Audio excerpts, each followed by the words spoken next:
ہمارے ہاں ساتھی بیعت ہوتے ہیں، پھر ان کا ایک کام ہوتا ہے، وہ یہ ہوتا ہے میری بہن کو سر میں درد نہیں چھوڑ رہا، طبیعت پتہ نہیں کیوں ٹھیک نہیں رہتی، ابو کو پتھری ہے، علاج بتائیں۔ بیعت ہونے کے بعد صرف یہ کام ہوتے ہیں ساتھیوں کے، آپ کے بغیر دکان کیسے شروع کریں گے، میرا نکاح آپ نے پڑھانے آنا ہے۔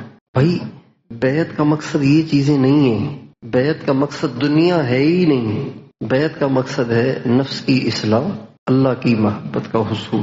اس میں جو بھی کام کرنا ہے وہ پوچھ کے کرنا ہے۔ کتاب پڑھنی ہے پوچھ کے پڑھیں، کون سی کتاب، کوئی ذکر اپنی مرضی سے نہ کرے، کوئی وظیفہ اپنی مرضی سے نہ کرے، اصلاح کے لیے صرف ایک طرف متوجہ ہوں۔ اور اگر کوئی بھی ساتھی کہتے ہیں نا کہ آپ بہت دور ہیں، تو میں کہہ دیتا ہوں آپ قریب میں کسی سے بھی بیعت ہو جائیں، کوئی حرج نہیں، مقصود تو اللہ ہے نا، اللہ اخلاص دے دے۔ لیکن جب آدمی اپنا خلوص اور توحید اللہ کو دکھاتا ہے نا، پھر فاصلے نہیں رہتے۔